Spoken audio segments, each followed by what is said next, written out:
Hello and welcome to episode 5 of the AnyGames.ie Podcast. You're joined by me, Gav. And myself, Dave. And we have a couple of things to talk about this week. But before we get into that, Dave, how's your week been? Quiet week. Hearing a bit of feedback on the podcast, of course, and people ask me questions on how it's going and stuff like that. But yeah, it's been one of those weeks where I don't really have much to report. How about you? Yeah, it's actually, I've been the opposite. I've had a busy week. Both of my sons were playing. So one of them plays on a Saturday, the other one plays on a Sunday. And they've both gone 3-0 for the season so far. So maximum points for both of their teams, which is great. Happy days. And it was my godson's christening on Saturday as well. Shout out to Crew, little boy Crew. And yeah, that was a great day. And it was my eldest son's presentation of awards for last season, and he picked up Coach's Player of the Season and top goal scorer. So Brilliant. He was delighted with himself, yeah. Congratulations. Yeah, it was a good day. So what's been going on the website this week, Dave? Yeah, so a little bit of activity on the site this week. The first one there comes from the Find the Player in the five-a-side section, where there is one of our users, Sean Butler, who is looking to get a player for a five-a-side game on Thursday evening. They're short one and they need another player. Now, by the time this podcast goes out, that will have passed. But we did shout it out on the socials, and hopefully Sean gets sorted out there with that. Then moving on to the Find a Game section, we have one of the site users there, Keane, who has a five-a-side team, and they are looking to get games against other five-a-side teams, preferably in the Dublin 15 area, but they will play anywhere in Dublin, according to Keane there on the site. So that's something there. So if anybody is interested in getting involved with a five-a-side game against another team, head over to AnyGames.ie and you will find it in the Find a Game section. Then in the club zone, where we have the club events, just a shout out again to my local club, Rathout Harps, who are having a under 12s 9-a-side tournament on the 25th of October, and they're looking for teams to get registered there. So if you're interested, the details are over on AnyGames.ie, or if you want to just get in touch with Rathout Harps directly through their Facebook, their contact details are on there as well. That's it for site activity for the week. Cool. So we'll move on to a segment that we brought in last week, which is In the News. And John Giles is in the news this week, Dave. Do you want to tell us more about that? Yeah, so John Giles has picked up a Lifetime Achievement Award at Leeds United this weekend for the time he has put in there at that club and everything he achieved there. I'll just list out some of the achievements there. So he played with them for 12 years, from 1963 to 1975. In that time, picked up the Football League First Division 2 times, once in 1969 and once in 1974. FA Cup once in 1972. The League Cup again one time in 1968. And then there's a few other bits and pieces there. I think another notable one there was the runner-up in the 1975 European Cup. I think you're a bit like me, Dave. We're kind of in and around a similar age. I'm younger, by the way, just to get that out there. But I think we're of that generation that don't realise how good John Giles was, because we kind of missed that. Yeah, exactly. I mean, if you're anything like me, we kind of started watching football in the early 90s, and his time had kind of come up past at that stage. Yeah. Our generation might only see him as a presenter on RTE, you know, that kind of way. We wouldn't really realise. I mean, I didn't even realise he actually managed the Ireland team at one stage. Yeah, I did know that. That was one thing I did know. I spoke the other day about that documentary, Green is the Colour, that Darren Maloney presented, and it was only there that I actually found out that he had managed. And so he was just before 1988. Maybe I should probably check that out. Check it out. Have a look. Yeah, Google it. Oh, right. So John Giles managed Ireland from 1973 up until 1980. That was a good stint. That's a good stint. That's initially, more than most managers get these days. Initially as a player manager, which I didn't know. Now that you say the player manager bit, I do remember that, because they did mention that in the documentary. Okay.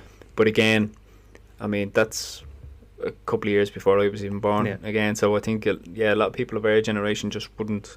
We see him as a legend for other reasons, like the TV legend. Yeah, like the banter with him and Dunphy and Brady and Bill. But yeah, we don't really see him as that footballer. I mean, there's a couple of references to him in I think it's the Damned United. But do you know the movie about Clough? Yeah, with Martin Sheen. Michael Sheen? Michael Sheen. Is it Michael Sheen? It's one of them. It's not Martin Sheen, that's Charlie Sheen's dad, isn't it? It's Emilio Estevez. Emilio Estevez, yeah. But there's reference to it about Giles being a dirty player or something like that. But I mean, to call him a dirty player, I mean, what constitutes a dirty player for that era? Well, if you played for Leeds back in the 70s, I think everybody on that team was a dirty player. I think that was just football back then. It was a lot harder and a lot rougher. And as I read through some of his things here, he's actually in like the Leeds supporters of all-time 11. I think that says a lot for. That does, yeah. That's amazing. I mean, that's the equivalent of, like a Bobby Charlton at United. Yeah. To hold someone to that. 527 appearances. 115 goals. Yeah, it's amazing. Great. So, fair play to John Giles. Congratulations, John. Delighted for you. Well deserved. And one thing I wanted to bring up that was in the news this week, Dave, is in relation to Crystal Palace. So, Palace have launched the first ever support centre for released academy players, which I think is well overdue, and it's about time a club stepped up and put something like this in place. You do hear a lot of horror stories. And I mean, if you look at the statistics, the chances of you making it as a professional footballer are in the minute percentile. And there's a lot of lads that think that they get through an academy that, they're probably thinking to themselves, I'm going to play football forever. And for one reason or another, they don't get picked and they fall through the cracks. I suppose they're left scratching their heads thinking, what am I going to do now? I thought I was going to be a professional footballer. So obviously the fallout that can happen from those type of events happening. He's talking about mental health and all kinds of things. Someone, as you say, has set themselves up to be a professional footballer, and this is the path they've chosen. And like you say, it doesn't work out. What next? You can imagine how lost someone would feel at 17, 18 years of age to be told the future you thought you had is not there. Yeah. Absolutely. So, just to go into more detail on that, the London side have launched a 3-year aftercare package aimed at helping young men adjust to life beyond football, with the clear objective of reducing the risks of mental health struggles that often follow the disappointment of being let go. Through the programme, released academy players will be offered guidance, mentorship and support in carving out a career path outside the game. It represents a holistic approach from the Eagles, ensuring that those who leave their system are not left behind. The initiative has been widely praised as an example for other clubs to follow. While Palace continue to impress with the performances on the pitch, they are also setting standards of it, becoming the first to formally commit to such a long-term care for academy graduates who don't make the final cut. And that article is available on bsoccer.com, which is where we took it from. But really, really classy move from Crystal Palace. It's a great move. And I just done a little bit of looking up on that today, just out of curiosity, just to see kind of what the standard is elsewhere. So I kind of had a look at the Premier League in comparison to other top leagues. But I also actually looked in Ireland as well, just to see what the standard is across the board. So with Crystal Palace, right, so I just done 4 topics. So programme duration. So for Crystal Palace, it's 3 years aftercare from the ages of 18 to 23. The Premier League standard is also 3 years aftercare for 17 to 21s. So there's a kind of wider age bracket there. It brings them up to the age of 23 for Crystal Palace. Yeah.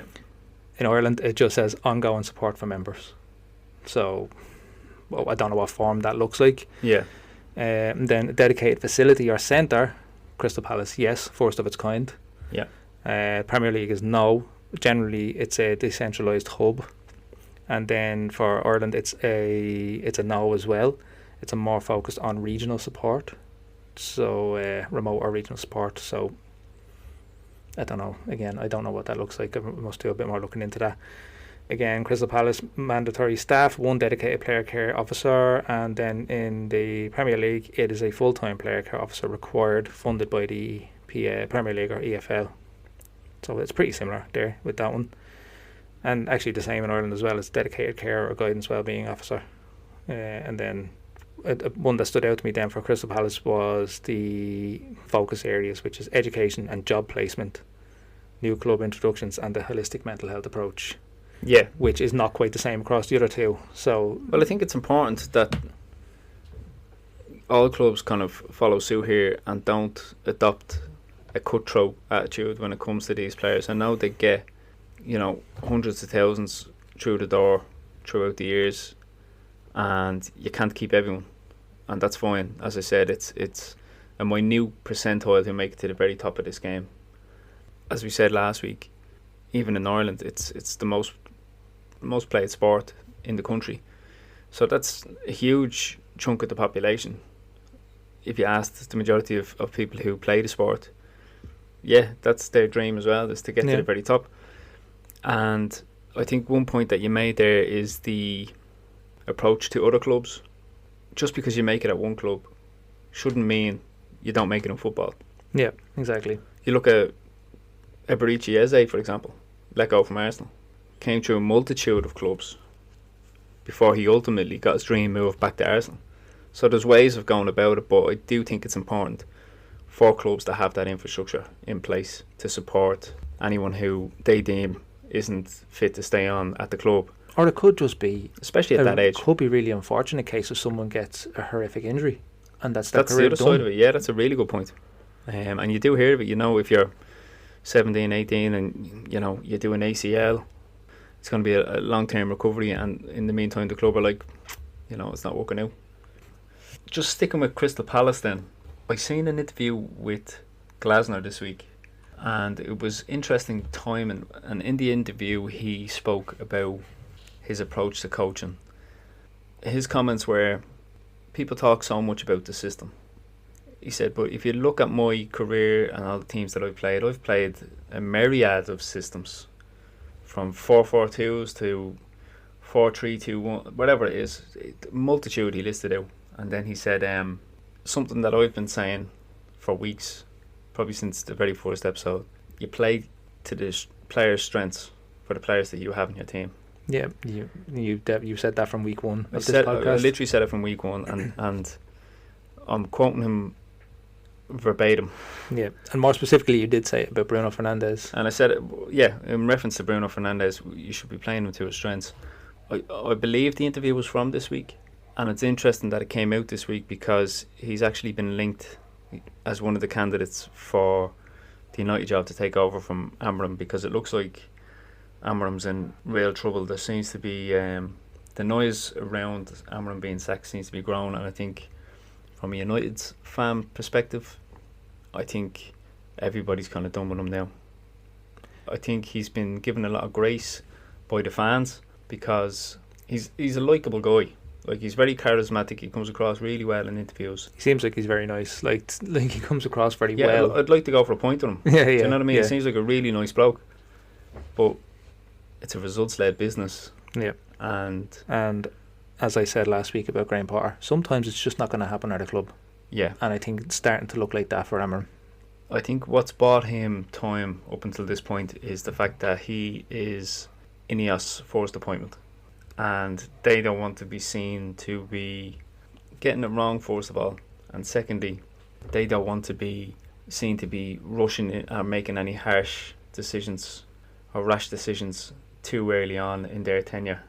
He's coming up to a year now, and I believe if he is let go before the 1st of November, he gets compensation of 17 million. Okay. If he's let go on or after the 1st of November, now, could be getting this slightly wrong, but it's in around these figures, give or take. I think it's only something like 1 or 2 million.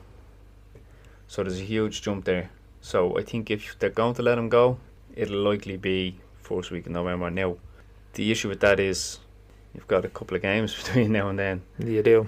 You know, October's a long month, and you've got some big games, including Liverpool and Anfield. You have Sunderland this weekend, and that's no walkover given how Sunderland are playing at the moment. Exactly. So we'll get into United's form and stuff, but I wanted to kind of go through some of the candidates that have been mentioned.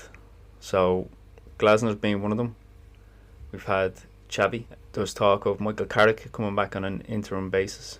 I saw people suggest Roy Keane. I think everybody suggests Roy Keane all the time. As soon as United have a game, that would be the worst decision ever. And Roy Keane gets clipped up Yeah. on something he said post match, and the comments are flooded with "Get Roy Keane in." Yeah. I'll give it Giggsy end of season.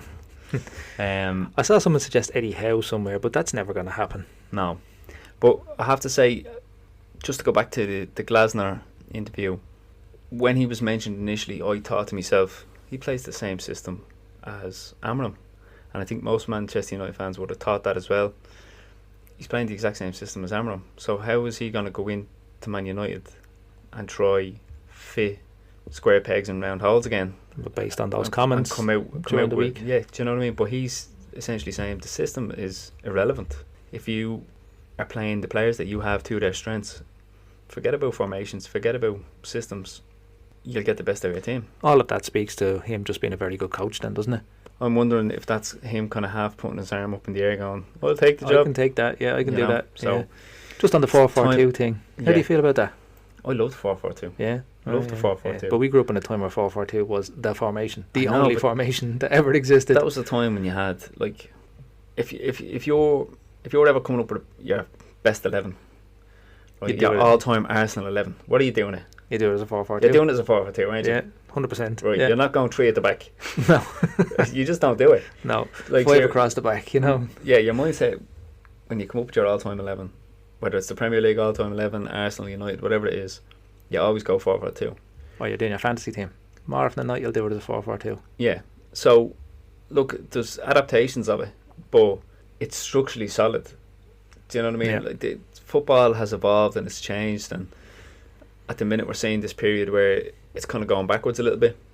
Not that it's gone backwards in terms of the style of play and stuff like that, There but were certain things, like you look at the kind of number 9 has come back into the number 9's come back in. into focus. Set pieces are a big focus again. Yeah, long throws. Long throws. Yeah. I mean, we used to give Stoke an awful bit of stick because Rory Delap used to just, Yeah. do you know what I mean? They were playing for throw-ins. I know. I You know, know. I and remember it well. It was effective, you know. It But was very effective against Arsenal at times. yeah, I think United succumbed to it. You know, the old Wednesday rainy night in Yeah. Stoke. Other candidates that have been banded around, I've heard Inzaghi being mentioned. He's currently over in Saudi Arabia. I can honestly say I'm not excited about the prospect of any of them. The least being Gareth Southgate. Yeah, you don't want that. I think the talk of Gareth Southgate came from Dan Ashworth, who was brought in, if you remember, poached from Newcastle, and he was on gardening leave for a long time before we could actually put him to work. And then he came in, and a new manager had to be appointed because they had let Ten Hag go, and Omar Barada, Jason Wilcox and Dan Ashworth did not see eye to eye, and Dan Ashworth was let go. But I think he was the driving force behind wanting to get Gareth Southgate in. He knew he was coming to the end of his tenure at England, and he saw the changes. Now, I do have to commend Gareth Southgate on what he did with England to an extent. I think a lot of that. And he did. Like, he did do very well with that. But England, in terms of the quality of player they've had in that time, it increased. It built upon good players they had, and they became a better team in any way, just with quality of player. I think one of the most important things he seems to have done, and a lot of the players allude to it when they speak about him, is the atmosphere behind the scenes in the training sessions, in the camps, that it wasn't this massive divide like you hear the likes of Lampard and Gerrard and Rooney and stuff talk about, where it's all the United players over there, the Liverpool players over there, so on and so forth. John Terry running off of people's misses, all that. Yeah, that never helps. Do you know what I mean? Well, yeah. In saying that, Wayne Bridge did well for himself. He ended up getting Frankie from, what band was she in? Saturdays? Maybe. I'm going to say the Saturdays. Yeah, right, yeah. Let's go with that. Gareth Southgate is probably the last person I'd want to see on that list. I think if Gareth Southgate comes in, you're just in for more of the same, and you may as well keep hammering. That's my opinion. Yeah.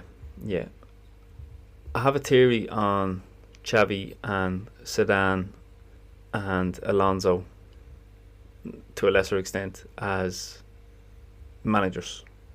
So Zidane was brought in at Real Madrid and given top quality players. Yeah. Right, he had them from the get-go, and he went on. I think I know where you're going. Funny enough, they won. Okay, so that was his first managerial appointment, if I'm not mistaken. Yeah, I think you could be right. And only managerial appointment, if I'm not mistaken. Xavi, Barcelona legend, gets the Barca job. Again, unbelievable talent to work with. Are you going with down the line of these are easy jobs to take? As your first job, okay, Yeah. so if let's say Alex Ferguson is retiring and that job goes to Roy Keane, or that job goes to Michael Carrick or Wayne Rooney, any of them, and then Mourinho's leaving and Frank Lampard inherits Chelsea, do they go on to become successful managers? Well, history Have would they- tell you no have- with those particular players. But they didn't get them jobs. No, they didn't. They They're got Derby, they got Birmingham, they got, Sunderland. yeah, do you know what I mean? Yeah. So they weren't, although they were club legends in their own right, they weren't given the big job straight off the bat like No, that's these true. players were. So I don't know if those, despite what they've done, okay, you have the experience of winning the Champions League, let's say, but can they take a United team which are battered and bruised and turn it around? You're not inheriting Galacticos. Has Zidane gone into a club in turmoil before? No, and has, I think has Xavi gone into a club in turmoil before? you're right. And I did say Xavi to you, but you kind of Well, like, just Kinda made a what's good point what's there, what's a CV like? yeah, Do you know? And for a team who are struggling, and for a team who need to be, Yeah. I think around and of brought back. I think of all of them. I think a lot of it based on his comments this week, but I think because of his Premier League experience and because he's been able to get the most out of the players that he has, I think Glasner's probably the top of my list at the moment. I think you're right. If you look at what he's doing with Palace, I mean, Palace haven't been beaten yet this season. You And look that- what he's doing there, and with the quality of player. And that's not to speak badly about any player at Crystal Palace. I quite like some of their players, Yeah, but it is a level or two down from the very top of the Premier League in terms of quality of player. And you look at what he's doing there. Like, I'm just looking there now. They're third in the Premier League, haven't been beaten. they've got the longest unbeaten run in Europe. I think they're on 16 games unbeaten And in there you Europe, and they are now a team that wins trophies. Apparently, go. Yeah, well, they've gone out and they've won the FA Cup. They've gone out and they've won the Community Community Shield. yeah. And They've lost arguably their best player, and yet they've still not been beaten this They're season. still playing great football. Yeah. So Shout out to Eddie and Ketia this weekend. yeah, I'd say you enjoyed that. I did. It was like a double whammy. Yeah. Ex-Arsenal player. Yeah. So moving on, all this talk of the Premier League, Dave. Will we have a little look back at last week's Yeah. results and see what your take on it is? Actually, sorry, before we move on to last week's results, just speaking of managerial appointments and so on and so forth, I'll put the question to you. If we spoke about it before, if Arteta doesn't get over the line this year and it's another trophy this year for Arsenal, and let's say he's let him go, who would you want to take over? That's a good question. I'm not sure. In ideal world territory, like if everybody was available and you could just take your pick. We mentioned Alonso. Yeah, Maybe. yeah, I think maybe Xabi Alonso. yeah. I haven't seen a lot of Xabi. La Alonso. Liga this year so far, so I can't attest to how well he's doing that. No, but he did such a great job at Leverkusen. He did, yeah, unbelievable. I And mean- to break that cycle of Bayern winning it every year, Yeah. Yeah. something special. It was pretty good. I think every neutral enjoyed that. Yeah, it's nice to see something different like Yeah. that, you know. So Which is, I was saying to you before off air, obviously United aren't going to be contending for the league this year, but I find myself rooting for Arsenal every week now, yeah. just because I don't want to see Liverpool win it again. I More get so that. for the 21, but again, you want some change, you want some contest, and for Liverpool to lose the weekend and Arsenal to win just keeps it interesting. It's At always least good for to see another someone while. else win the league as well. Yeah, From I a think neutral so. perspective, now I'm obviously an Arsenal fan and I'm obviously going to want Arsenal to win the league. But from a neutral perspective, it is always good to see another name win it.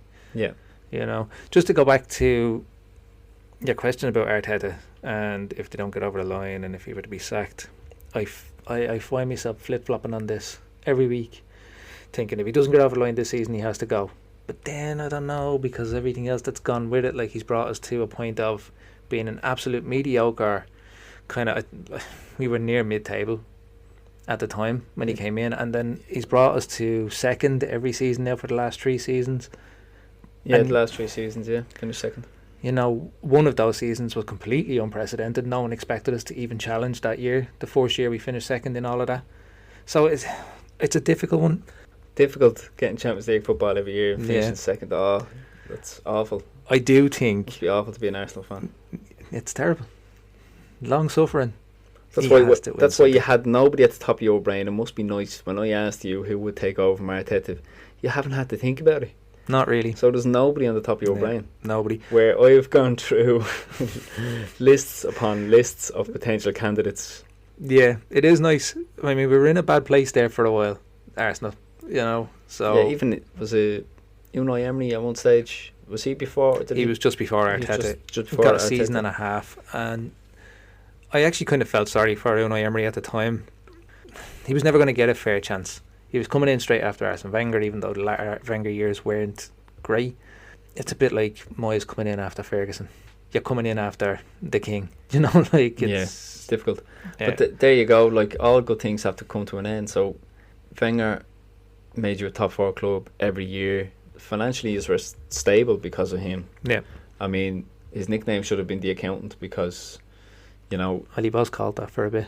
was he? I think from rival fans. Oh, okay, yeah, maybe, yeah. Yeah. I knew I Yeah. didn't just make that up. But for him to leave the club the way he did at such a high, and then you bring in the likes of Unai Emery, and then suddenly the ship's not stable anymore.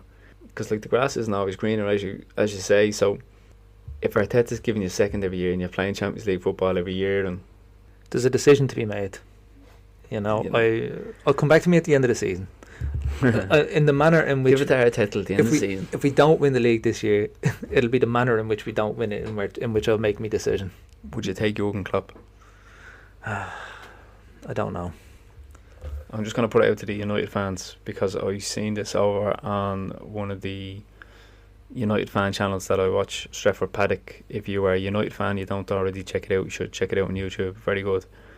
But Adam McCullough, you might have seen him on the Overlap fan debate.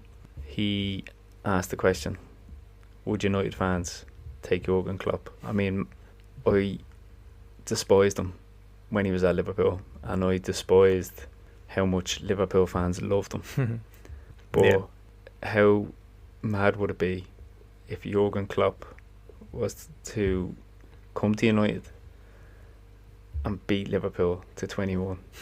Oh, imagine. I don't think he ever would. I wonder if his love for Liverpool is true and genuine enough, because he said he was going to retire, And he didn't. and then he was... But how the much? money got flashed in front of him from Red Bull, and Yeah, and in he goes again. in he goes again. And He's doing ads for Travago. yeah, that's right. Yeah, Travago yeah, ads, you know what I mean? So yeah. he's cashing in left, right and centre. So you'd wonder... I think whatever happened at Liverpool, I think Jurgen Klopp loves Liverpool, the football team, and the fan base. Whatever about its ownership or whatever, I think I just can't help but feel something happened there. So I'm going to put the question out there. 1, to United fans, would you take him? And 2, to Liverpool fans, would you be devastated if he came back? Now look, his name hasn't been mentioned. As I said, I just seen it on a United fan channel being put out there as a hypothetical. So I'm asking the same hypothetical question of our listeners. So get involved in the comments. Let us know what you think. That's out to Liverpool and United fans. Jurgen Klopp to United. What would you think? What would you think? So we'll move on then to last week's games. Yep. And we'll have a little review of that. And we'll start with Brentford v Man United. Do we have to? Yeah. God, Dave. I was telling you before about how great my weekend was. My weekend didn't start till after 12:30. Yeah. Oh, sorry, after 2 o'clock on Saturday afternoon. On Saturday, and because you enjoyed your weekend in spite of Man United. in spite. For how poor United are at the moment, right, and the fact that they don't have any midweek games, they should not be putting United on at 12:30 on a Saturday, because that has the potential to ruin any United fans' weekend right at the start. I mean, you're only getting out of bed. You're having a lie in on a Saturday. You're sticking the kettle on. You're sitting down, and then you have to endure. 8 minutes later, Brentford are 1-0 up. Like that. Like, I think most United fans feel like they must have done something in a previous life now at this stage. You did. You did. You know, You had so long under Ferguson. That's your previous life. We were, you know, spoiled, rotten Yeah. under Fergie. Absolutely spoiled. So that's just our previous life. Brentford again, impressive though. I They know. were, but I When I don't say I impressive- don't want to take anything away from when I Brentford. I really don't. Right? I think when I say impressive, I mean compared to what people probably thought they were going to be facing this season. And Yeah. fair play to Keith Andrews so far. yeah. So we spoke before about having lost their manager, having lost their captain, having lost the 2 main goal The spine scorers. of their squad. Yeah, everything was gone. So it wasn't looking great. Keith Andrews, no Premier League experience, but he's definitely doing something there. I'll have add a caveat to that and say United are there for the taking for everybody. Like, if we were to play Wolves right now, who are bottom of the league, I think they got a point the weekend, They didn't did. they? Oh, a good point as well. Good point as well, yeah, we'll get to that. But everybody's there for the taking. United don't look like a team that belong in the Premier League at the moment. They've got top quality players, at least on paper. They're so disjointed. That's how it feels. The biggest thing for me is whatever about sticking to your system. We talked about playing your players to their strengths. One of our best players so far this season, and there's very few, has been Matthias de Ligt, and he takes him out of position and puts in Maguire. Now, he didn't take, like, he moved him out to the right of the back three and he put Maguire in the centre.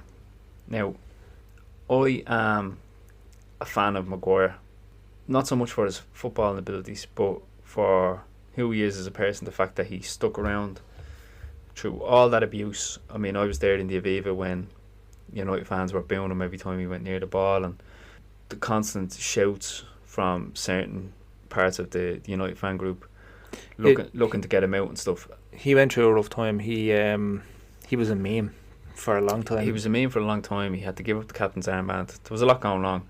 So the fact that he's come through the other side of that now, and he's a huge part of the squad, not so much the starting 11. I mean, he seems to be brought on as a super sub, nearly like Ole Gunnar Solskjaer was back in the day, and just lump him up front and go for the long ball and stuff. But for Amorim to put him in as the deepest line centre back of the back three, and then play such a high line, play on the halfway line against Brentford, who are a fast, aggressive, counter-attacking team. How did you not see that first goal coming? Yeah, setting up for failure.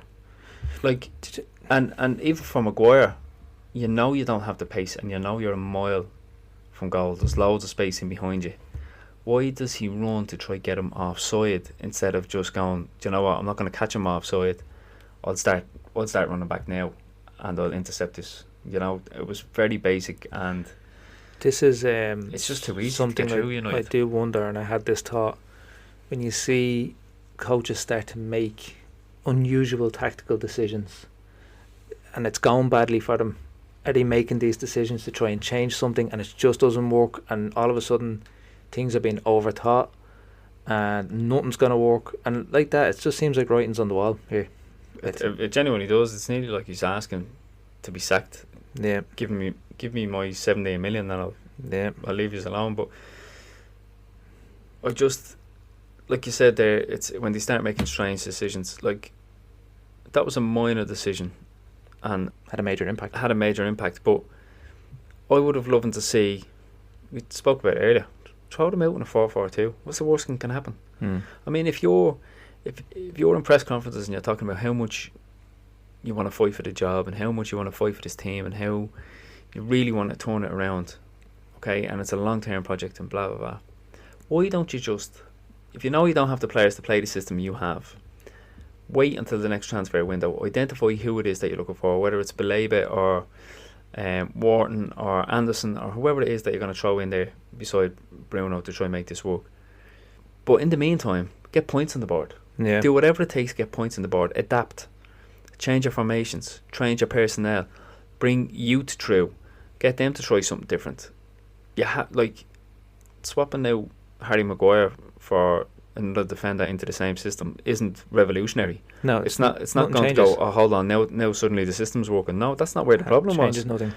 If you had Matthijs de Ligt there, had Lenny Euro starting, I think that particular goal at least doesn't happen because Euro has the pace to recover playing a high defensive line. But regardless of that, I don't want to go too much into the tactics because it's just the shambles and Yeah, we're too easy to play against. But one point I will make, and I probably should have had this in the news segment, but Tyrell Malacia has been called back up to first team training. It's interesting because we don't have too many left-footed defenders at the moment, with the exception of Shaw. The rest of them are predominantly right-footed, and I'm wondering because he does seem to be favouring Luke Shaw, even though he's not really performing. But I'm wondering, is there a move coming to move to a back four? Because really, Malacia has only really played in a back four as a left full-back, and he's not that aggressive going forward. I'd imagine he'd still want to play Dorgu in front of him if that happens, but it might mean nothing, but it could mean something. So I wonder if we see him. You might probably won't have to wait too long to see it. Could be this weekend. Will we see him at Sunderland? And then also, regardless of the payout that might be coming Amram's way, whether it's 17 million or it's 1 or 2 million, will Ineos stick with him if he suffers a heavy defeat like he did at Brentford against Sunderland this weekend? Is there at home? If Sunderland beaches very well, if the beaches well, If we get a hammering off Sunderland at Old Trafford, he has to go. Be it. Has to go. That Can't has to take be much it. more of that. So we'll cheer you up and we'll move on to Chelsea Brighton. Yeah, I don't have too much to say in that game. No, it's I mean, Chelsea threw it away in the last 20 minutes or so of the game. Yeah, it'd be definitely disappointing from their perspective. I mean, we expected them to be good. I mean, I had them to be third this season, but they're a bit indifferent. You never really know what you're going to get with them. They've obviously had that result against United, which was a bit of a... They've been like that for a couple of seasons now. They have. You just don't know what you're going to get out of them. They could go on a run where they look unbelievable, and Cole Palmer has the whole team singing, but obviously he's out with an injury at the moment. How much of this do you put down to the fact that Chelsea just seem to be a player factory? What I mean by that is they bring a player in, up his value, and they'll sell him. I think that plays a huge factor, because if you don't have consistent core of players playing week in, week out, and there's constant changes, and I can't imagine too many players feel like they've got a long-term career there. You know, that there's any sort of longevity with being a Chelsea footballer. No, like there's not going to be. I don't think any of this current crop of Chelsea players are going to be on Sky Sports in 10 years with ex-Chelsea player under that name. Or I don't even see Cole Palmer sticking around for that long. No. You know, because he's probably fed up of playing with a new front line every year, or new wingers, or, you know, like he was playing with Madueke last year. Now he's playing with Estavo. He's playing with Garnacho. You know, they're playing Garnacho, and he's like, I probably didn't want to play with him. If I did, I probably wanted to play with him at United, because on the subject of Cole Palmer. Cole Palmer's a United fan. On the subject of Cole Palmer, Cole Palmer's a United fan. Spread the word. Oh, is he? Well, what he is in my fantasy team, and he was injured this weekend, and my fourth sub was Danny Welbeck. That worked out very well. Danny Welbeck's on fire. He is. Somebody made a joke about, was it the United team that beat Arsenal heavily, and it was like Anderson in midfield, there was Nani, who else had we got playing? Like, it was an absolute makeshift team, and I think that was the game. Did we beat us 8-1? 8-2. 8-2, sorry. I remember 8-2. the jokes. How can you forget the jokes? I'd hate to be an Arsenal fan right now. All that. Oh yeah. You know, I remember them well. My memory, even though you're older than me, Dave, my memory isn't as good as yours. I'll tell you this. Eventually, I'd like to do a couple of things on this podcast where we rewatch all games. Yeah, we should. I have never ever watched that game in full. No, why would you? I think maybe as an Arsenal fan, after all these years, that might be one to go with. I'm going to see actually if I could bring up the starting 11 here, because I was looking at it the other day, but as I said, my memory's not the best. Okay, so United starting 11 against Arsenal in that infamous 8-2 victory. In goal we had De Gea. The back four of Everett, Evans, Jones and Smalling. The midfield was Ashley Young, Anderson, Tom Cleverley and Nani. And then up front you had Welbeck and Rooney. Now, that midfield was we're talking ridiculous. about how we are struggling at the moment with the likes of Ugarte and Bruno Fernandes in the middle. And in that game we were able to go out with Anderson and Tom Cleverley. And again, that was a 4-4-2. I'm looking at you there now. That was a 4-4-2 there. Tell me what the Arsenal team was, will you? The Arsenal team, okay, so you had Chesney in goal. You had Jenkinson, Carl Jenkinson. Duro. Yeah. Oh, Giroud. Giroud. Johan Giroud. Yeah. Not to be expected by Olivier Giroud. I remember when he used to play alongside Philip Sandros, and it was the Swiss cheese defence, full of holes. Full of holes, yeah. Koscielny. Yeah. Traore. And then, so you had set up with a 4-3-3. So your midfield three was Aaron Ramsey, Coquelin and Rosicky. And then your front three was Walcott, Arshavin and Van Persie. I'm going to put you just all this Man United Arsenal talk. I know a lot of football fans aren't going to be fans of either of those teams, but I'm going to put to you to put together a Arsenal all-time 11 for next week's episode, and I'll do the same with Man United. Okay. And if fans of other teams are listening and they'd like to get involved and put their team forward, so if you're a Liverpool fan, you've got a Liverpool all-time 11 or whatever, put them in the comment section and we'll read them out next week. Drop them over. I'll create a topic over on AnyGames.ie. Your team's all-time 11. Yep. And head over there, give us your all-time 11, and we'll shout it out next week. Moving on to the next game of the weekend, which was Palace and Liverpool. Liverpool again not looking their best, and this time it had come to bite them. It almost looked like Chiesa to the rescue once again. It did. But former Arsenal player, Eddie Nketiah. And I think I speak for most neutrals for this game, that is a great result for the league. It is. And because you were going into this weekend with Arsenal away to Newcastle, which we'll get on to, but Arsenal have struggled there in previous years. So yeah, Arsenal could have been 8 points behind Liverpool this weekend. It's now 2. So thanks to Eddie Nketiah. And it's good that it's happening now, because I think like that heads would have dropped slightly, even at this early stage. But then Liverpool also go on and lose in Europe then as well. Yeah. Which is an interesting one. So you'd wonder if their sort of luck ran out, because they haven't been playing particularly well. We've been saying it week in, week out, when are they going to hit form? Yeah. They'd gone on a run of 7 games, taking maximum points. We were talking about Salah not hitting form, and even Wirtz, they were calling it 007. Does Wirtz get dropped? Liverpool fans, do you drop Wirtz now? Yeah, do you drop Salah? Do you drop Salah now at this point? What do you do? Liverpool fans, actually, let us know what you think. What do you do now if you're Liverpool? I know results have been good up to this point. Is this just a blip? Are Liverpool going to turn it around? So Liverpool fans listening, again, drop into the comments here on Spotify or on any of the platforms that you're listening to this on, or head over to AnyGames.ie and let us know. If you are a Liverpool fan, what do you do right now to turn the performances around? Not necessarily the results. The results have been coming, but you know yourself from watching it, you just haven't been.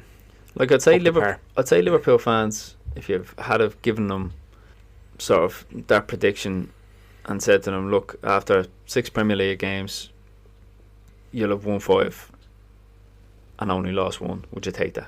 Yeah, they probably would. They'd bite your hand off. And equally, probably with Arsenal, after 6 games, 4 wins and a draw, would you be happy with that?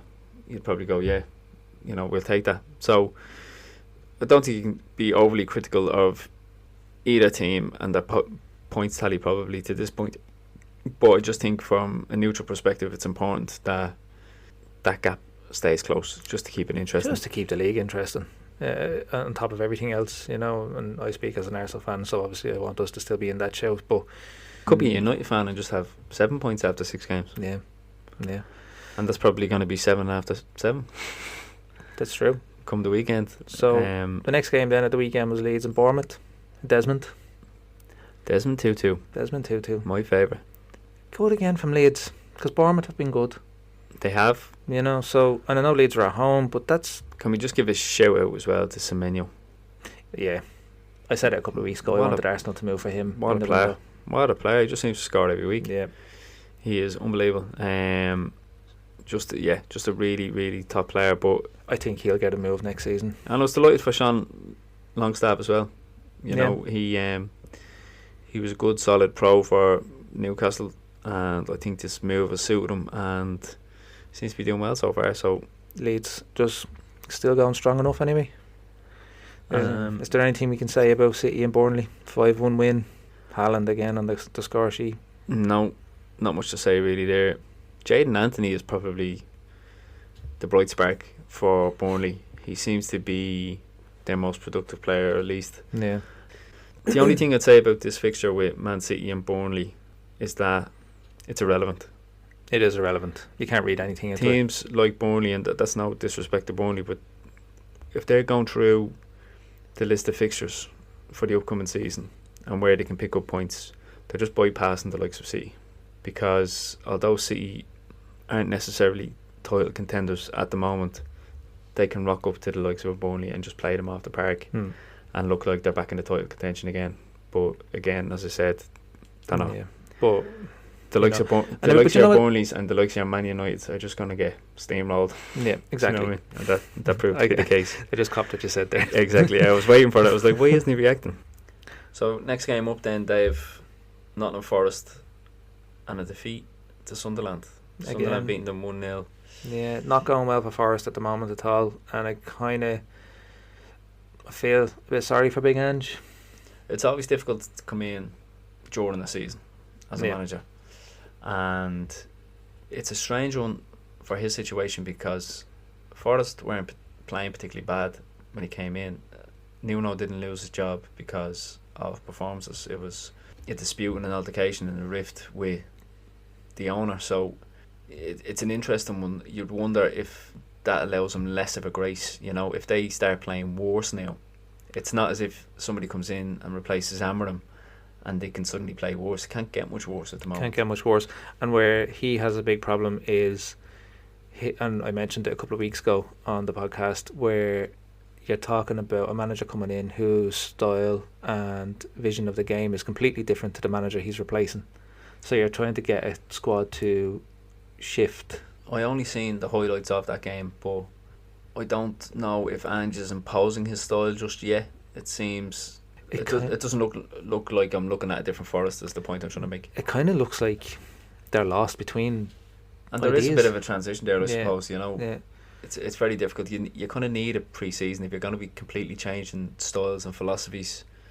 You need a good pre-season. You need a couple of weeks of doing that, and unfortunately now, because they have European football as well, don't they? They do. It's going to be less and less time on the training ground to implement that. So it's a difficult one, and I often wonder with managers when they're out of a job, is it almost you're nearly taking any job and you're just like, I'm going to make it work regardless? Do they actually look at the optics and think, I'm not going to have any time with this team? Yeah. Or it's interesting you say that, because I don't think this was the job for Ange Postecoglou.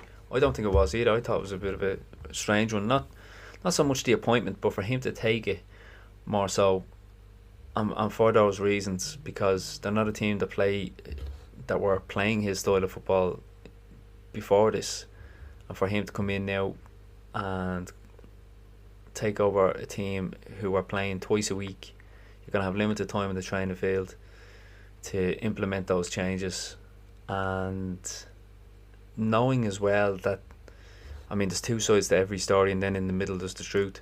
Yeah. And you'd wonder between Nuno and the owner who was wrong in that scenario, and what that owner is actually like to work with.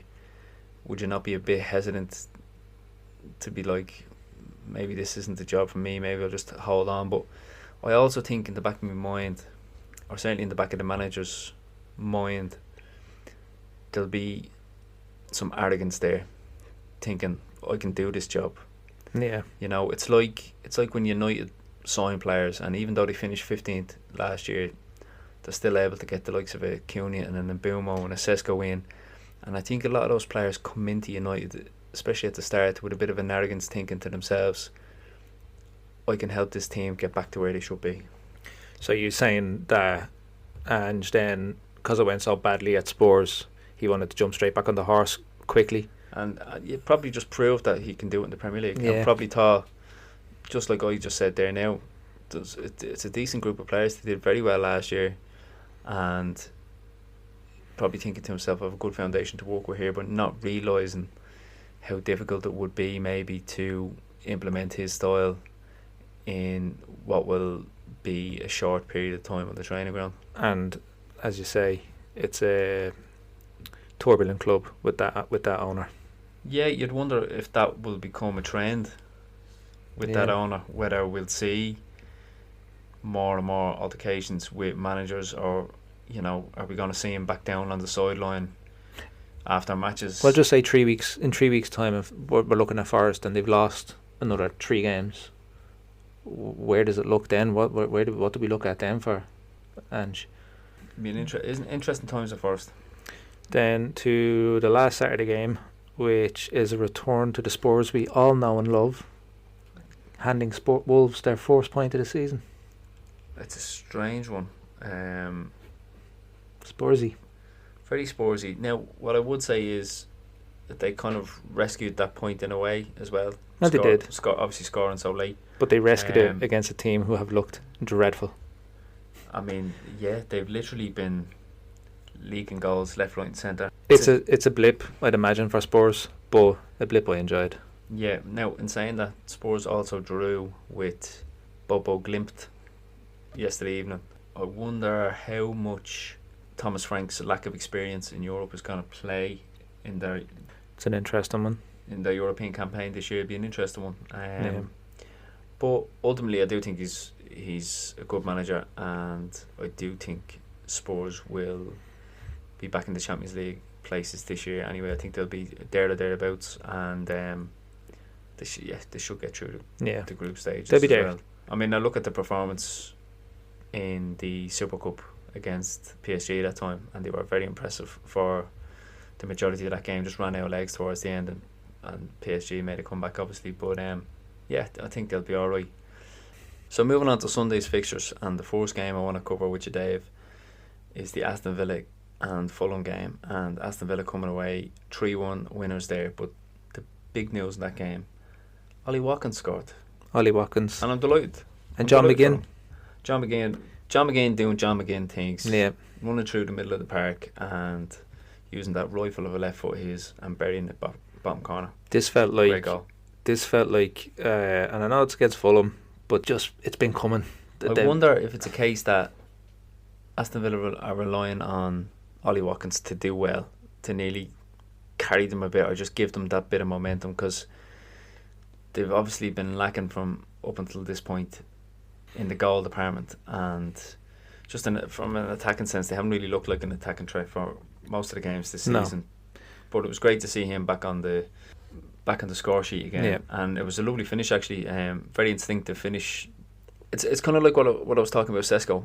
Even though he wasn't scoring, he was doing all the right things off the ball, which I think is very important. Yeah, but when a player's doing that, when a player's doing that, you know that the goals are going to come for them. Yeah, you know, they just have to keep doing what they're doing. Yeah, and that was the case on Sunday for Watkins. I think for Fulham, it's just going to be very much Fulham's season.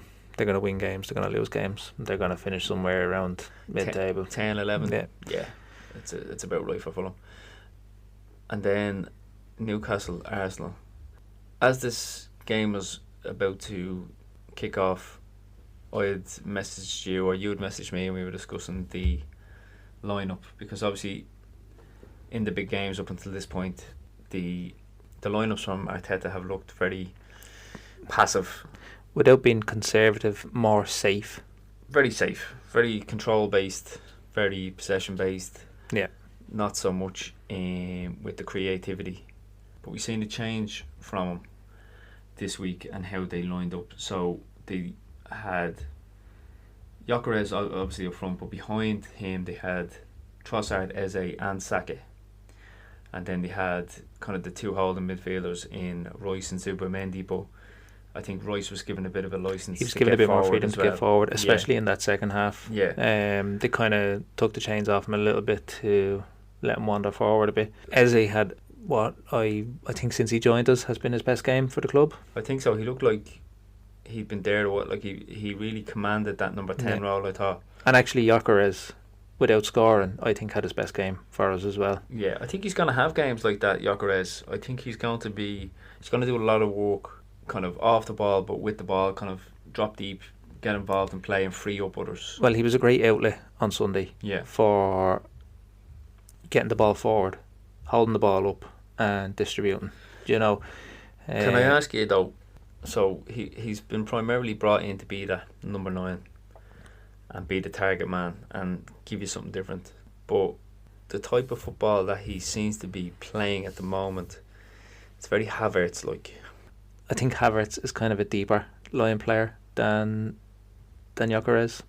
But he's better at the press. He presses more than Gyökeres would. I said to you last week, I think Havertz comes straight back into this Arsenal team when he's fit and available again. And I probably haven't changed my mind on that. Do you think, because Arteta does like a tactical change, do you think there's going to be games where Gyökeres is suited more than Havertz and vice versa? Yeah, like this Newcastle game this weekend was a Gyökeres game over a Havertz game. I like Havertz. He comes in for a lot of stick at times, but as I said just there, he presses very well. So if you're looking to play a game on the front foot and press the defence quickly, I think that's where you'll be looking at having a Havertz game over a Gyökeres game. So do you think they're going to be sort of swapping and changing, or do you think the majority of the time when Havertz is fit, Havertz starts, or do you think it's just going to be based on tactics? I think it could come down to tactics, but I think Havertz will be given a chance as soon as he comes back and when he's ready. Because Arteta just likes him. He suits Arteta's system. But I do wonder how much Arteta has now started to shift from his safety net. Here's a question I want to put to you, and I'll put this out to the Arsenal fans out there as well. If Eze continues to play as he's playing, does he keep Odegaard out of the team? That's a good one. Any other Arsenal fans listening, I'd like your answer to that. My thoughts on Sunday were that, I suppose much like we talk about Gyökeres and Havertz, I think there's going to be Eze games and I think there's going to be Odegaard games. I think if you're looking at a team who can defend well like Newcastle and make things difficult, that's your Eze game. Someone who is not afraid to run at a defence, take chances, take risks. Odegaard can be very safe at times and he's very good at distributing the ball and keeping the game flowing, quick pass and stuff like that. But Eze is more of a risk taker, and I think you need a player like that to get between the lines of a tight defence and try to unlock it. So with that said, then you've got options as your 9 or your false 9, whatever tactic you tend to adopt. You've also got a lot of flexibility in terms of Saka, Trossard, Martinelli, Eze, Odegaard, Moreno, Royce, Zubimendi. I mean, outside of your back line, your midfield and your front 3 or 4, do you just think that it speaks to the depth of the squad now Arteta has put together, and that he now has the luxury of saying, this is not the game for you, this is the game for you, and vice versa, and just to be able to change the setup, because we've already seen it just in the last couple of games, having Eze and Odegaard on the bench, for example, in one game, and bringing Eze on, then bringing Trossard on instead of Martinelli. That's that type of stuff where it's. But if you look at Zubimendi came off on Sunday, and Odegaard actually played that role. He didn't, because as they stayed on the pitch, Yeah. Odegaard came in and kind of acted like, actually listening to Arseblog and his podcast, they kind of referred to it as like a quarterback nearly.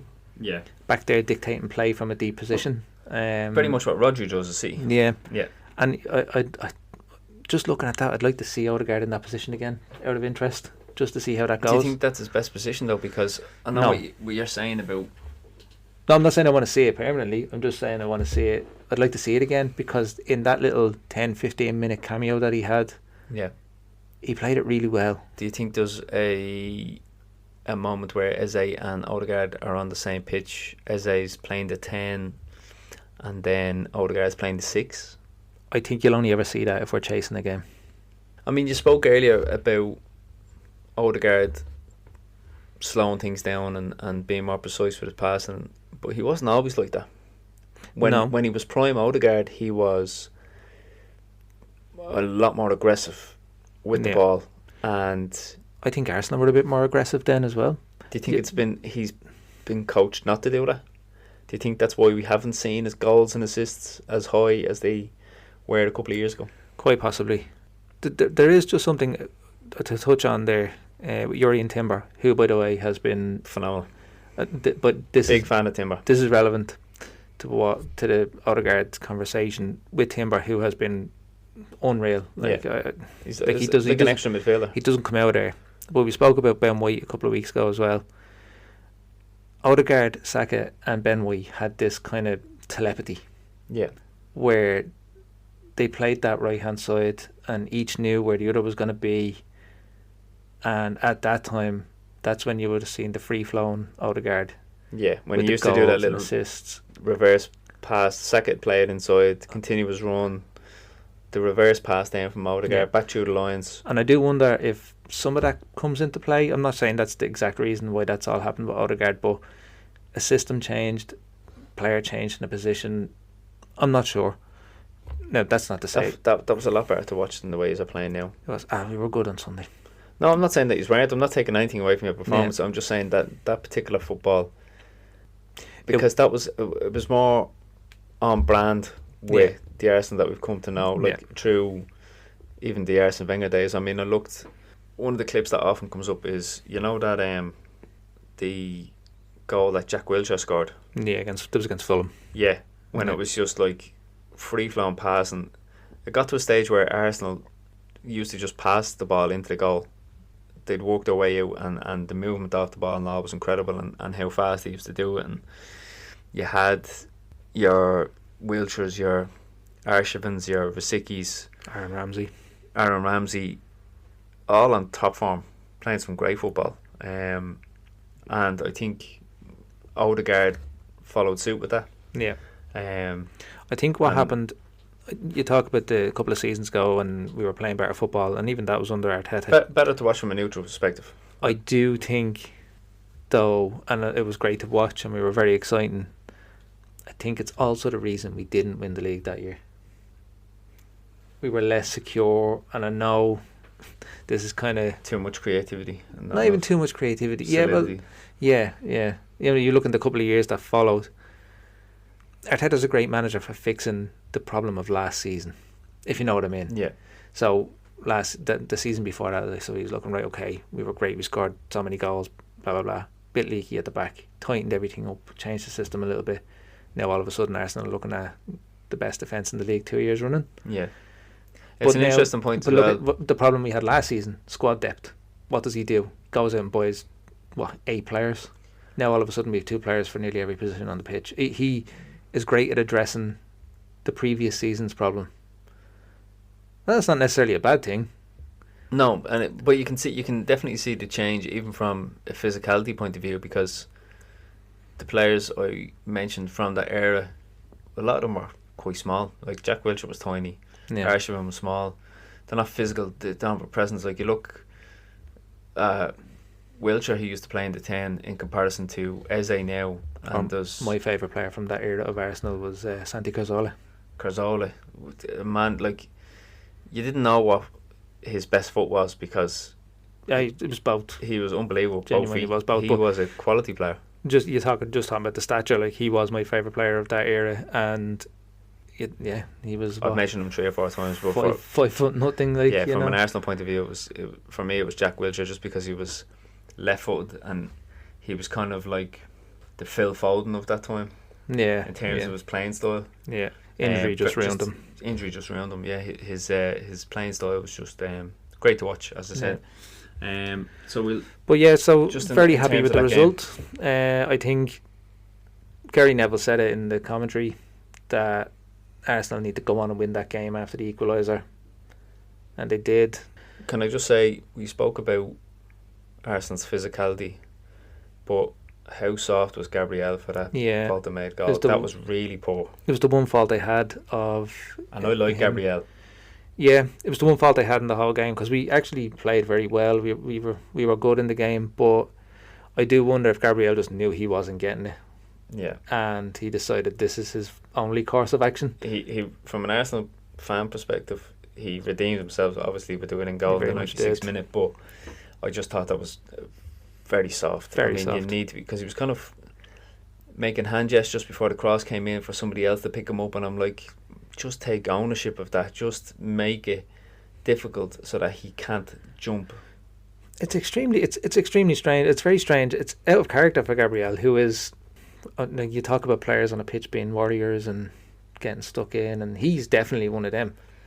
It was just really strange when I saw it back, and I saw players running off asking for a foul. Yeah. And I was like, oh, what's going on here? And then I saw the replay, and I'm like, no. Get up off the ground. Yeah, it's like, no. Shocking, yeah. Yeah. Yeah. But look, like I said, he redeemed himself. From an Arsenal fan perspective. People will forget about that now.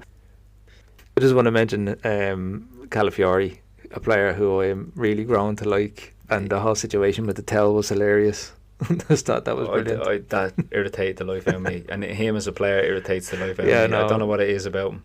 I think he's going to be the equivalent of Gary Neville. Yeah, maybe. For all other fans, it's going to be like that Calafiori. It's like Cucurella. I mean, I don't know anybody outside of Chelsea who likes Cucurella, other than people who have him in their fancy team. Can't stand them. But for that reason, I want. What is it with fullbacks? I don't know. That's why I love Calafiori. I couldn't believe it. I was looking at him going over and grabbing the towel. I was like, this is... That was stupid. That irritated the life out of me. That's not it for the weekend's football. Actually, we had Everton, Monday night. 1-1. Everton West Ham. I watched this one on Monday evening. Nuno's first game. It was, if you can call it his first game, because he's in there 5 minutes. But we said that about Ange, and now he's... I'll be honest, staring down the barrel of... I watched the game, and it was one of those games where I kept going to my phone because... Barfest. Yeah. There wasn't really. Jared Bowen on Scotty. Actually, Jared Bowen's got a really nice goal, actually.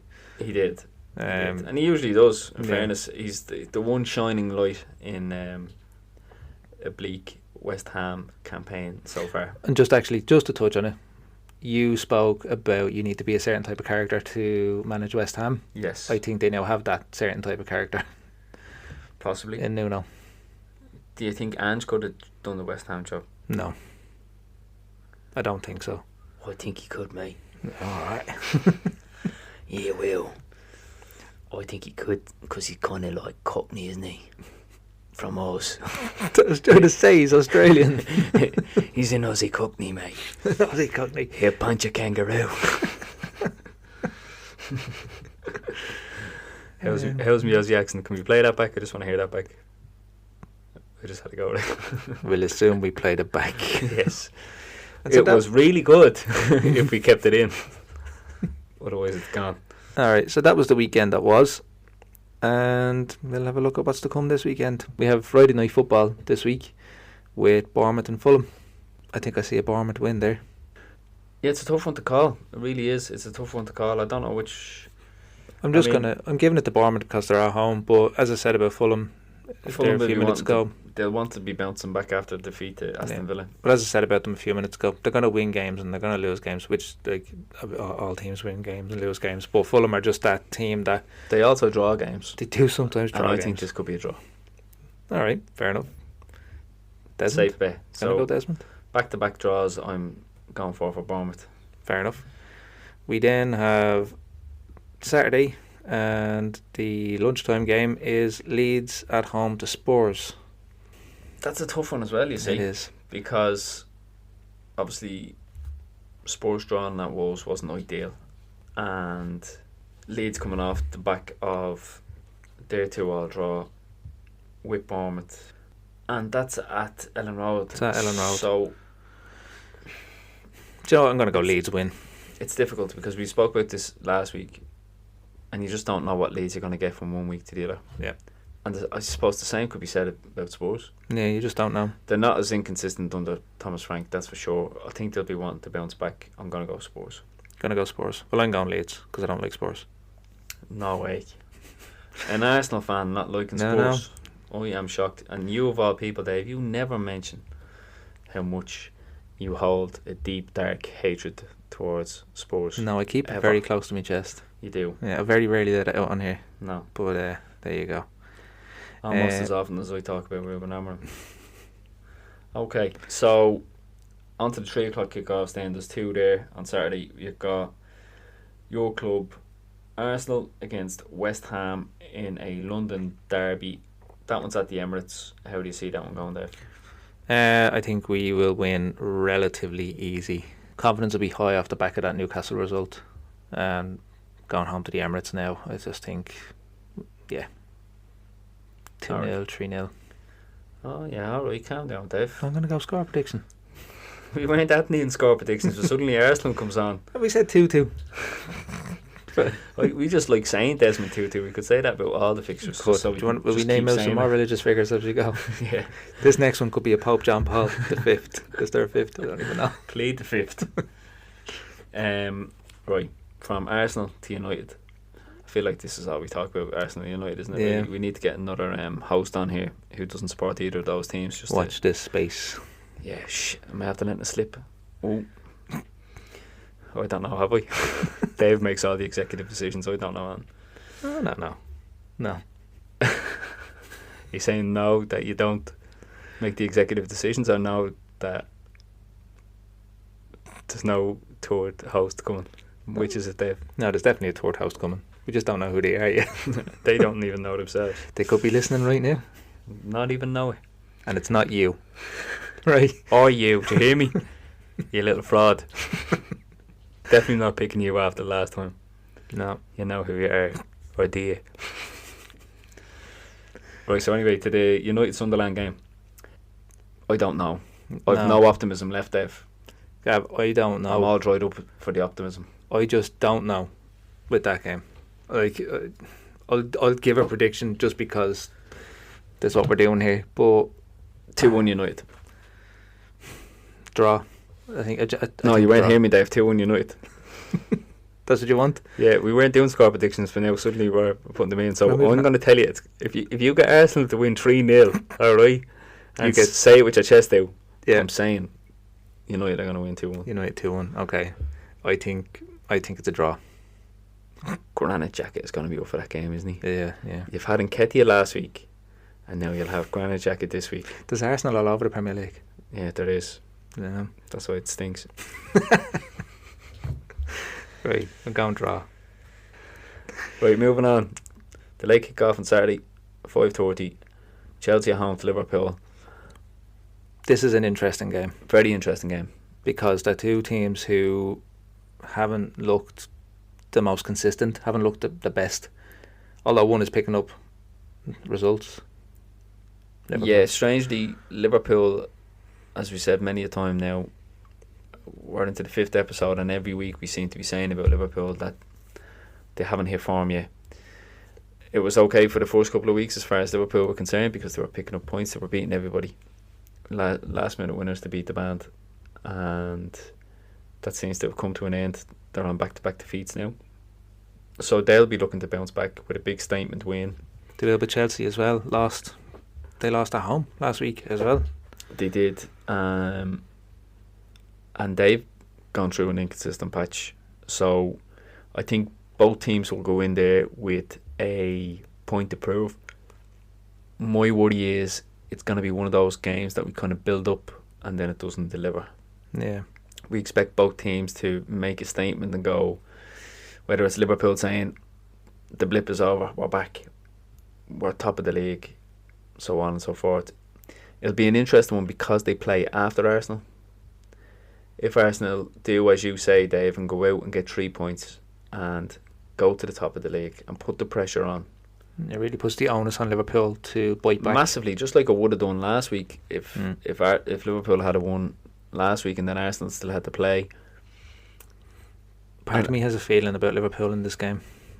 So, what's your predictions then, Dave? Are you going Liverpool win? I think so. I think a narrow Liverpool win. Okay, well, I don't like Liverpool, so I'm going to go Chelsea win. Nice. I don't like Chelsea much either. I'll allow you that because I just don't ever predict the Spurs win. If we're going to be playing them games, then I'm going Chelsea win. Fair enough.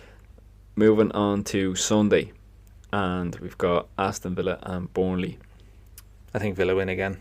Yeah, I don't disagree with you. It's not guaranteed, but I just think their confidence will be up. They'll be looking to get back-to-back victories now. Yeah. And I fancy them. Then moving on to Everton and Crystal Palace. Thoughts on that one, Dave? Feels like a draw. I think Everton playing okay at home as well. Having watched them Monday night, they weren't up to much. And with Palace are going to put it to them. Palace in good form. Actually, no, I'm going to change my mind. I think Palace might win. Oh yeah, as soon as I say anything, then it's changing your mind. Sorry, that, isn't it? Adopting my opinion. Yeah. Well, I didn't let you get the opinion out. Go on, the Palace. The only decent club in London. Right. I fancy Palace. After all the nice talk about Palace on this podcast, this episode, I think, yeah, they're deserving. Yeah, deserving of the win. Yeah. Although I hope they lose because they go into turmoil. We'll get Glasner on the cheap. Glasner out. Yeah. Get your Glasners out.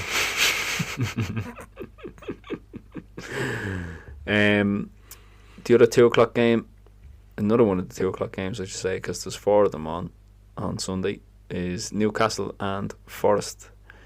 You would imagine Eddie Howe being Eddie Howe, Newcastle being Newcastle, that they'll bounce back. They should bounce back, and Forest aren't in great form. And no. It's again, it's at Newcastle as well. So, yeah, Newcastle win. Yeah, I predict the same. Wolves and Brighton. I think we're both probably going Brighton on that one. Brighton again. And then Brentford, Man City, I reckon. Good game, this one. Yeah, City finding a bit of form.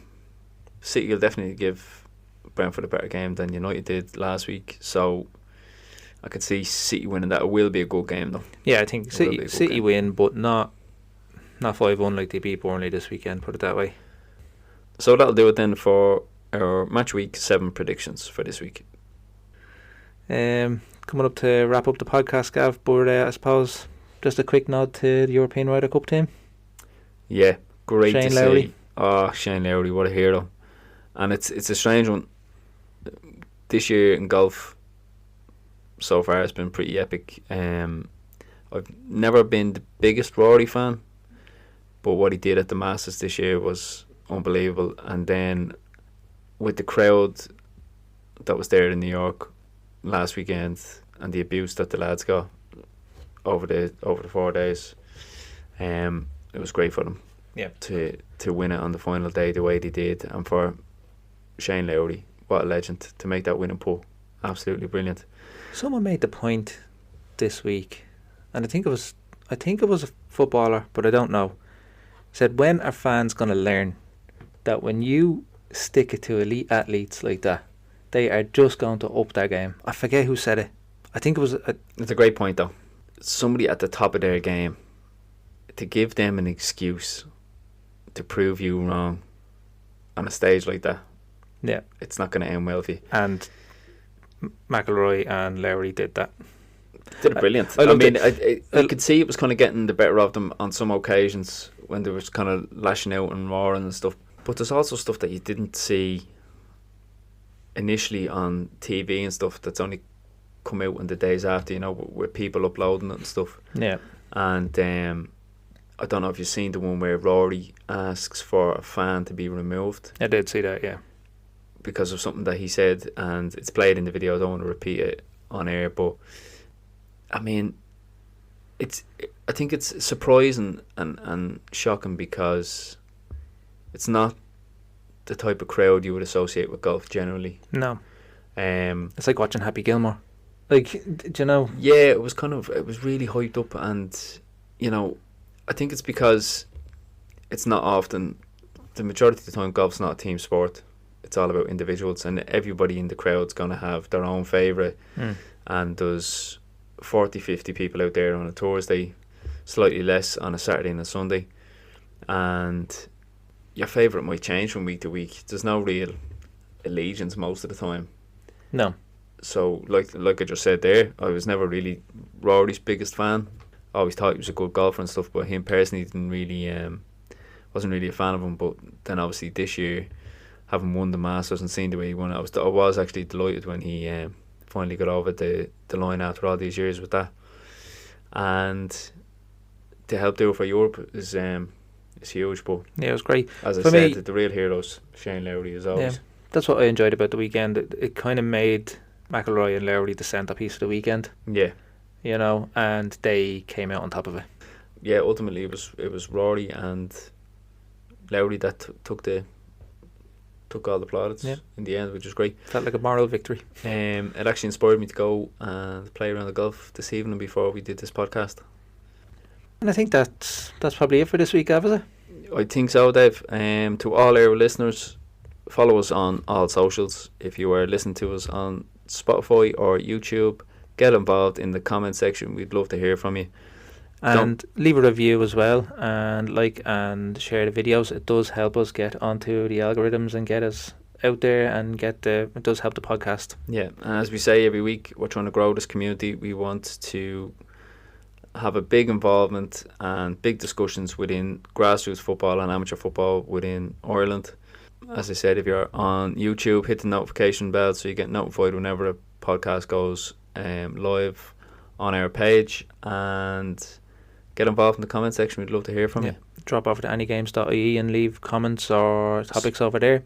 And as we alluded to in our first episode, if you have any funny stories or anything like that from your Sunday League or from your sidelines or from your five-a-side games, drop them in there as well. We'd shout them out on here because we want to hear all that as well. And if you haven't heard the story of Mad Jimmy, get over to episode 3, I think it was. Yeah, the ballad of Mad Jimmy. Get over there and have a listen to that story if you're looking for a little laugh. That's the kind of thing we're looking for. Yeah, that's exactly what we're looking for. So yeah, follow, subscribe, wherever you get us, whatever social platform you follow us on. Get involved and head over to Any Games if you're looking for a game of football. If you're a club looking to run events and you're looking for it to be shout out on the podcast and across our socials, get over there and let us know what's going on in your club. We'd love to hear from you. Yep. So thanks everybody for listening, and talk to you next week. Cheers. See you then, folks.